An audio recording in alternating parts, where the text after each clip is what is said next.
മോഹൻലാലിന്റെ 10, നിന്റെ 6 ക്യാപിറ്റൽ ഞാൻ ഇൻവെസ്റ്റ് ചെയ്യാം. ഷുഗുബാബുവും കൂടെയുണ്ടാവും. നിലത്തിനെപ്പറ്റി അറിയാം. കോർട്ടിൽ പോകേണ്ടി വന്നാലും അവിടെ നിന്നു രക്ഷപ്പെടാനും തനി മാസ്റ്ററാണ്. മലയനും ധാനുവും രവിയും കൂടെ നിൽക്കട്ടെ. അവരോട് ചേർന്ന് പങ്കിനു പണി ചെയ്യാം. നിലത്തിന്റെ കാര്യത്തിൽ പ്രോഫിറ്റ് ഹൈ ആണെന്നിരിക്കട്ടെ, അവർക്ക് ഭാഗം കൊടുത്ത ശേഷം ബാക്കി നീ എടുത്തോ. എനിക്കതിൽ നിന്ന് ഒന്നും വേണ്ട. ഭൂമി ഡെവലപ്മെന്റ് നടത്തി കെട്ടിടങ്ങൾ ഉയർത്തേണ്ട ഭാരം എൻ്റെ. മോഹൻലാൽ ബാബു കോൺഗ്രസ് ആണ് എന്നല്ലേ?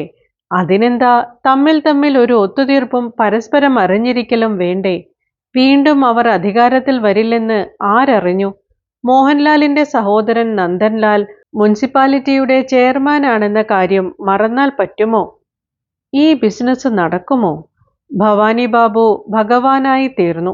ഭാവി ബലം പറഞ്ഞു. വരാൻ പോകുന്ന 8 വർഷത്തിൽ തന്റെ വാക്കുകൾ വാസ്തവമാണെന്നു തെളിയും. ഒരു വ്യവസായം എന്ന നിലയിൽ ഇത് നല്ല പോലെ നടക്കും. മനുഷ്യർക്ക് താമസിക്കണമല്ലോ. ഉടനെ തന്നെ നിന്റെ കമ്പനിയെക്കൊണ്ട് 10 ലക്ഷം രൂപയ്ക്കുള്ള പ്രോപ്പർട്ടി വാങ്ങിപ്പിക്കും. 10 വർഷത്തിനുള്ളിൽ അതിന്റെ വില 1 കോടിയാവും. കൽക്കത്തയ്ക്ക് മനുഷ്യരെ പൊറുപ്പിക്കാൻ സ്ഥലമില്ലാതാവും. മനുഷ്യർ വഴിഞ്ഞൊഴുകും. എല്ലായിടത്തും സ്ഥലം തേടി നടക്കും. ഇപ്പോൾ ഒന്നും അറിയാറായിട്ടില്ല. വലിയ വലിയ വീടുകൾ സ്വന്തമാക്കി ജീവിക്കുന്ന കാലമെല്ലാം പോകും. എല്ലാവരും ഫ്ലാറ്റ് വാങ്ങിക്കും. ബോംബെയിൽ ഞാൻ കണ്ടുവന്നതല്ലേ. എനിക്കും ചിലത് പറയാനുണ്ട്. പറയാലോ? തുറന്നു തന്നെ പറയാം. എനിക്ക് വേറെ താമസിക്കാൻ സ്ഥലം വേണം. ഇപ്പോൾ ഔട്ട് ഹൗസിൽ താമസിക്ക്. 3 വർഷത്തിനകം നോക്കിക്കോ, നീ നിന്റെ പുതിയ വീടുണ്ടാക്കിയിരിക്കും. ബാരക് കെട്ടിടത്തിന്റെ കാര്യങ്ങളിലൊന്നും ഞാനില്ല. എപ്പോഴും വേണ്ട, പക്ഷേ അതൊരു സുരക്ഷിത സ്ഥലമാണ്. ചിലപ്പോൾ നിനക്ക് ആ ടൗണിൽ ഷെൽട്ടർ വേണ്ടി വന്നാൽ ആപത്തിനിടയില്ലാത്ത അത്തരമൊരു സ്ഥലം വേറെ എവിടെ കിട്ടും? പിന്നെ തപൻ, പ്രായം കുറവ്, ചൂടുള്ള രക്തം. ഒരു കാര്യം ഓർത്തു നോക്ക്. നീ ആക്ഷൻ ചെയ്തിട്ടുണ്ടോ? ആക്ഷനോ? ഞാനോ? ഓ, നക്സലുകളുടെ പ്രവർത്തനങ്ങളാണ് ആക്ഷൻ എന്നാണോ നീ ധരിച്ചു വച്ചിരിക്കുന്നത്? അങ്ങനെയല്ല, നിങ്ങളുടെ പണികളും ആക്ഷൻ തന്നെ. അല്ല, ഞാനും ചമ്പകനും ഒരുപോലെയാണോ? ചമ്പകൻ ഒരിക്കലും കൊല ചെയ്തിട്ടില്ല. അവൻ കൊല്ലപ്പെട്ടു. നീ കൊല ചെയ്തു. നിന്നെ ഒരാളും ഇനി തൊടില്ല. ആവട്ടെ, പറയൂ. അറിയാം. സിമ്പതിയാണ്. അല്ലെങ്കിൽ പെങ്ങളെ ശ്യാമളന് കല്യാണം കഴിപ്പിച്ചു കൊടുക്കുമോ? അതൊക്കെ പോട്ടെ. എന്താണ് പറഞ്ഞിരുന്നത്? ആ, ഞാൻ ചെയ്തത് ഞാൻ പറഞ്ഞതുകൊണ്ട് മാത്രം. ഇനി നീയാണ് ബോസ്. ടൗണിലെ നമ്മളുടെ കുട്ടികൾക്ക് പ്രൊട്ടക്ഷൻ നീ കൊടുക്കണം. എല്ലാവരും അവരവരുടെ പണികളിൽ നിന്നുള്ള ആദായത്തിൽ നിന്നുള്ള പങ്ക് സ്റ്റേഷനിലേക്ക് കൊടുക്കുന്നില്ലേ എന്ന് നോക്കണം. അടിപിടി ഉണ്ടാകാതിരിക്കാനും ശ്രദ്ധിക്കണം. അതെങ്ങനെ? എനിക്ക് ഫ്രീ ഹാൻഡ് തരുമോ? ഏതു തരത്തിൽ? ഞാൻ എൻ്റെ കുട്ട ഹൈ എഡ്യൂക്കേഷൻ ഒന്നും പോയിട്ടില്ല. സൗകര്യമൊക്കെ ഉണ്ടായിരുന്നു. അവസരം കിട്ടിയില്ല. നേരെയുള്ള അർത്ഥം അറിയാം. ഉള്ളിൽ അർത്ഥം വെച്ച് പറഞ്ഞാൽ മനസ്സിലാവില്ല. ഞാൻ തുറന്നു തന്നെ പറയുന്നു. ചില ബിസിനസ്സുകൾ നിർത്തലാക്കണം. വേറെയും പല കാര്യങ്ങളും. പീടികകളിൽ നിന്ന് പണം കൊടുക്കാതെ സാമാനങ്ങൾ ഇഷ്ടം പോലെ എടുത്തുകൊണ്ടു പോകുക, പതിവ് പിരിക്കുക, കൊണ്ടു നടന്നു വിൽക്കുന്നവരെ ഹരാസ് ചെയ്യുക, വഴിയിലും മറ്റും വെച്ച് പെൺകുട്ടികളോട് തോന്നിയവാസം ചെയ്യുകയും പറയുകയും, ഇവ കൊണ്ട് പബ്ലിക്കിന്റെ ശത്രുവായി തീരുന്നു. ഈ കാര്യങ്ങൾ വളരെ അധികമായിട്ടുണ്ട്. വളരെ നല്ല കാര്യമാണ് തപൻ പറഞ്ഞത്. പൊളിറ്റിക്സ് അറിയുന്നവന്റെ യുക്തി ഇങ്ങനെയാണ്. ഞാൻ നിനക്ക് ഫ്രീ ഹാൻഡ് തന്നിരിക്കുന്നു. പ്രത്യേകിച്ച് പെൺകുട്ടികളെ അപമാനിക്കുക പാടില്ല. അതൊക്കെ നിർത്തണം. നിർത്താനായാൽ നമുക്ക് തന്നെ സൽപ്പേര്. നമ്മൾ ഒരു പുതിയ രീതിയിൽ കൂടി നടക്കാൻ ആഗ്രഹിക്കുന്നു എന്ന് സുധീൻ ബാബുവും വിശ്വസിക്കും. ഇത് സ്വഭാവമാക്കിയവരെ സ്വഭാവം മാറ്റിക്കോ. ദീനുബാബു ആദ്യം പറഞ്ഞിരുന്നു ടൗണിൽ നിന്ന് ഈ ലൈനുകളെല്ലാം ഉന്മൂലനം ചെയ്യുമെന്ന്. മദ്യം തൊടില്ല, ആരെയും തൊടാൻ അനുവദിക്കില്ല എന്നൊക്കെ. വാക്കു പാലിക്കാനായോ? അവൻ മദ്യപാനം ചെയ്യുന്നത് ധാരാളം കണ്ടിട്ടുണ്ട്. നിങ്ങൾ ഇന്നലത്തെ കുട്ടികളല്ലേ. ദീനുവിന്റെ അമ്മയെപ്പോലും കണ്ടിട്ടില്ല. നല്ല കഴിവുള്ളവരായിരുന്നു. താഴെയുള്ള മകനോട് നല്ല അടുപ്പമുണ്ടായിരുന്നു. ഇവിടെയായിരുന്നു താമസം.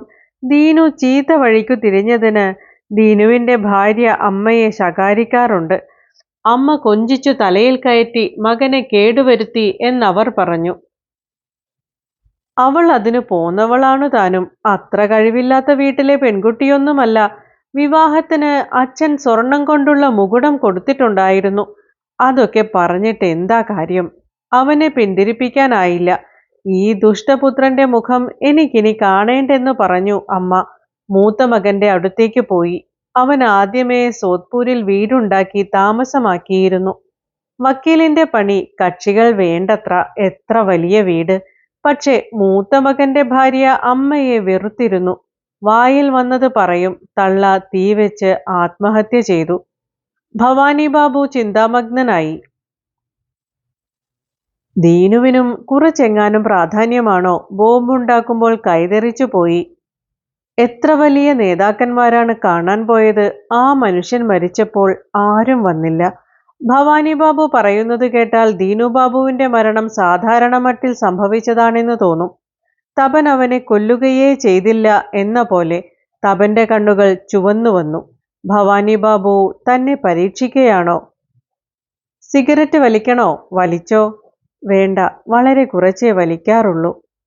എന്തായാലും നീ വളരെ ഫെയ്ത്ത്ഫുള്ളായി പണി ചെയ്തു. ഞാനും തിന്ന ഉപ്പിന് നന്ദിയില്ലാത്തവനല്ല. നിനക്കു പണമുണ്ടാകും. നിന്റെ അനുജന്മാരെയും വേണമെങ്കിൽ കൊണ്ടുവരാവുന്നതാണ്. തപൻ മനസ്സിൽ പറഞ്ഞു. അവരുടെ പേരുപോലും പറഞ്ഞേക്കരുത്. അവർ അവരുടെ വഴിക്ക് പോയി കഴിഞ്ഞു. അവർ ആപത്തുകൂടാതെ എവിടെയെങ്കിലും കഴിഞ്ഞോട്ടെ. ഇക്കാര്യം ഉറക്കെ പറയുകയാണെങ്കിൽ തനിക്ക് ഈയിടെയായി സഹോദരീ സഹോദരന്മാരോട് അടുപ്പവും അവരെക്കുറിച്ച് ഉത്കണ്ഠയും ഉണ്ടായിരിക്കുന്നു എന്ന് ബാബുവിന് തോന്നുവാനിടയാകും. തപൻ പറഞ്ഞു. വേണ്ട, അവരുമായി എനിക്കെന്തടുപ്പമാണുള്ളത്? ഞാൻ എന്നെ വീടെല്ലാം ഉപേക്ഷിച്ചു. അറിയാം, പക്ഷേ അമ്മ വീട്ടിലില്ലേ? അതുകൊണ്ട് തന്നെയാണ് വീട് വിട്ടു പോരണമെന്ന വിചാരം. കല്യാണം കഴിക്കാൻ വിചാരിക്കുന്നുണ്ടോ? തപൻ പതുക്കെ ചിരിച്ചു, തല ഒന്നനക്കി. നീ എന്താ എല്ലാം എതിർക്കുന്നത്? കല്യാണം കഴിക്കുന്നത് നല്ലതല്ലേ? സ്വന്തമായി ആരെങ്കിലും ഉണ്ടാവുന്നത് നല്ലതാണ്. ഇങ്ങനെ ഒറ്റയ്ക്കെവിടെ? 8 വർഷം മുമ്പായിരുന്ന തപനല്ലല്ലോ ഇന്ന് മറ്റൊരു തപനായി മാറിക്കഴിഞ്ഞിരുന്നു. രേവയുടെ വിവാഹം ആദ്യമായി അമ്മ രേവ, സുഗു, ബുക്കു എല്ലാവരെ പറ്റിയും ചിന്തിക്കാൻ പഠിപ്പിച്ചു. വീണ്ടും വീണ്ടും ഒരു വിചാരം മാത്രമുണ്ട്. തൻ്റെ നിഴല് പോലും അവരുടെ ദേഹത്ത് വീഴരുത്. തെണ്ടികളെയെല്ലാം ടൗണിൽ നിന്ന് പുറത്താക്കണം. സബുജ് അത്ര ത്രെട്ടല്ല ഭവാനി ചേട്ടാ. അവന്റെ ചേട്ടന്റെ അനുജനല്ലേ? നോക്കാം. തപൻ എന്തു നോക്കും? കുട്ടിക്കാലം മുതലേ സബുജ് പോക്കിരിയാണ്. സ്കൂളിൽ പോവില്ല, വീട്ടിൽ നിന്നു തന്നെ കളവും ചെയ്യും. ശ്യാമളിന്റെ അനുജനാണെന്നേ തോന്നില്ല. എന്തിന്റെ പേരിൽ സബുജിനെ ഓടിക്കണം? തപന് മനസ്സിലായി. സബുജിനെ പോലെ ദുർബലമായവരെ എതിർത്തും അവരോട് പകപോക്കിയും ഭവാനി ബാബു പേരെടുക്കാൻ ശ്രമിക്കുകയാണ്. ശ്യാമൾ എവിടെയാണെന്നറിയാമോ? അറിയില്ല, ആഗ്രഹവുമില്ല. കരുത്തന്റെ കൈകൊണ്ട് എതിർത്തില്ലെങ്കിൽ നക്സലുകൾ ഇനിയും ഉയരും. അതൊരു ഭയങ്കര രോഗം തന്നെയാണ്. തപന് മനസ്സിൽ തോന്നി. വരട്ടെ, അവർ വരട്ടെ. ഭവാനി ബാബുവിനെ കിടുകിടെ വിറപ്പിക്കട്ടെ. ഞാൻ നിനക്കു പറഞ്ഞു തന്ന ലൈനിൽ സൂക്ഷിച്ചു നടന്നാൽ ധാരാളം സമ്പാദിക്കാം. ഇപ്പോൾ പണം കിടക്കുന്നത് മണ്ണിലാണ്, അറിയില്ലേ? പിന്നെ കുറച്ച് സന്തോഷത്തോടെ ചിരിക്കുന്ന മുഖവുമായി ഇരിക്കാൻ നോക്കണം. ശരി, ഇതൊക്കെ ചിന്തിക്കാൻ എന്താ? നിന്റെ പ്രായത്തിൽ ഞാൻ നോക്കാം. നിന്റെ പേരിൽ അക്കൗണ്ട് ഉണ്ടോ? ഇല്ല. അക്കൗണ്ട് കൊണ്ട് ലാഭം എന്താണ്, അല്ലേ? ബിസിനസ് മാനേജ്മെന്റിന്റെ ഭാരം മോഹൻ ബാബുവിന് കൊടുത്തേക്ക്. കമ്പനി ജോയിന്റ് പേരിൽ രജിസ്റ്റർ ചെയ്യും. തൽക്കാലത്തേക്ക് വേണമെങ്കിൽ അക്കൗണ്ട് തുടങ്ങാം. പിന്നീട് മനസ്സിലാവും.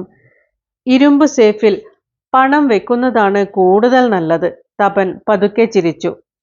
എല്ലാം പഠിച്ചോളാം.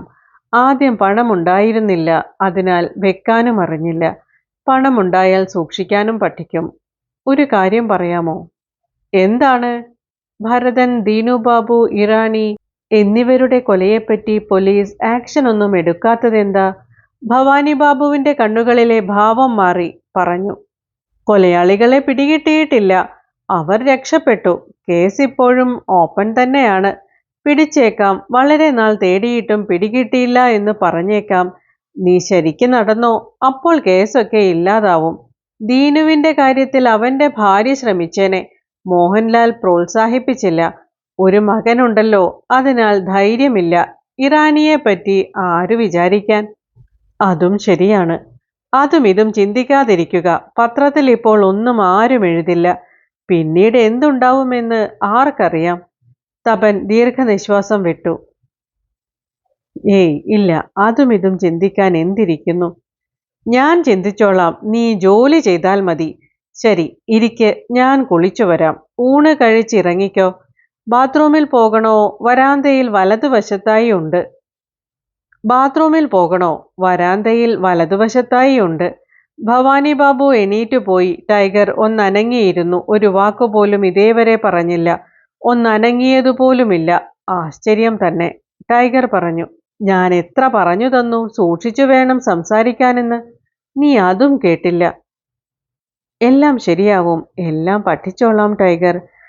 ബാരക്ക് കെട്ടിടത്തെപ്പറ്റി നിനക്ക് വലിയ വെറുപ്പാണോ? എനിക്ക് ചില ജോലികൾ ചെയ്യാനാകും, ചിലതാകില്ല. എനിക്കതു നല്ലതു തന്നെ. നീ അതാണല്ലോ ആഗ്രഹിച്ചതും. Business is business boss. നീ എന്തായാലും ശരിയായ സ്ഥലത്തു തന്നെ എത്തിച്ചേർന്നു. എന്റെ വാക്കു കേൾക്കുകയാണെങ്കിൽ നിനക്ക് ചേംബറും വെക്കാനാകും. തിരിച്ചു പോകുമ്പോൾ സംസാരിക്കാം. തപൻ ബാത്റൂമിലേക്ക് പോയി മുഖത്ത് വെള്ളമൊഴിച്ചു. വലയിൽ കുടുങ്ങിയ മൃഗമായിട്ടാണ് തന്നെക്കുറിച്ച് തോന്നുന്നത്. ഭവാനി ബാബു തന്നെ എപ്പോൾ മുതൽ വാങ്ങി സ്വന്തമാക്കി? എന്നു മുതൽ? തനിക്ക് ബാല്യകാലം എന്നത് ഒരിക്കലും ഉണ്ടായിരുന്നില്ല. ഭരതന്റെ അച്ഛൻ ധാനു ഉണ്ടാക്കിയ പട്ടങ്ങൾ മൈതാനത്തിൽ പറപ്പിച്ചുകൊണ്ട് ഓടിക്കളിച്ചില്ലേ? ക്ലബിന്റെ വക ദുർഗാപൂജയ്ക്ക് വോളണ്ടിയർ ആയിട്ടില്ലേ? ചമ്പകനും ശ്യാമളനും സൗരഭും ചേർന്ന് ക്ലബിന്റെ ആഘോഷ ദിനത്തിൽ കോറസായി പഞ്ചനദീർ തീരെ എന്നു പാടിയില്ലേ? അത് മറ്റാരുടെയോ ജീവിതമായിരുന്നു. ബാത്റൂമിലെ ജനാലയിൽ കൂടി പുറത്തേക്ക് നോക്കിയാൽ വരിവരിയായി വീടുകൾ കാണാം. വീടുകൾ, വനം. കൽക്കത്ത ഒരു വനം. ആ വനത്തിൽ ദേവയും ശ്യാമളും എവിടെയാണ്? വേണ്ട, തപൻ അറിയേണ്ട. അറിയണമെന്നില്ല. അവർ സുഖമായി ജീവിക്കട്ടെ. നീ ചെയ്തത് നന്നായി ശ്യാമൾ. തപൻ എന്ന പേരിൽ ഇത്രയധികം ഭീകരത. ആ തപന്റെ പേരുമായി എന്തിനടുപ്പം വെക്കണം? അതിനവൻ അനുവദിക്കുന്നതും എങ്ങനെ?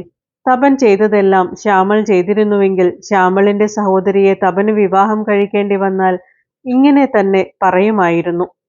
തപൻ പുറത്തേക്ക് വന്നു. ടൈഗർ പറഞ്ഞു, ഇരിക്ക്, വിളിക്കും. തപൻ പത്രമെടുത്തു. ഏടുകൾ മറിച്ചു. ബംഗാളി പത്രം, സിനിമ മാഗസിൻ, ഒരു ടെലിഫോൺ ഡയറക്ടറി. ടൈഗർ പറഞ്ഞു, ഇവിടെ ഫോണുണ്ട്, പക്ഷേ നമ്പർ ടെലിഫോൺ ബുക്കിലില്ല. രേണു ചേട്ടത്തി അമ്മയുടെ പേരിലും ഒരു ഫോണുണ്ട്, ആ നമ്പർ ബുക്കിലുണ്ട്.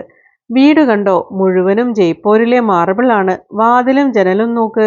വീട് എന്ന് പറഞ്ഞാൽ ഇതുപോലെ വേണം. മുകളിൽ തിളക്കവും മിനുക്കവും ഇതിലും കൂടുതലാണ്. ഊണ് കഴിക്കാൻ അടുത്ത മുറിയിലേക്കു ചെന്നു. വെളുത്ത മാർബിൾ കൊണ്ടുള്ള ഊൺമേശ, മിന്നുന്ന ഓട്ടുകിണ്ണങ്ങൾക്ക് ചുറ്റും ചെറിയ പാത്രങ്ങൾ. പ്രത്യേകിച്ച് കൂടുതൽ വിഭവമൊന്നുമില്ല. എന്റെ വെപ്പുകാരന്റെ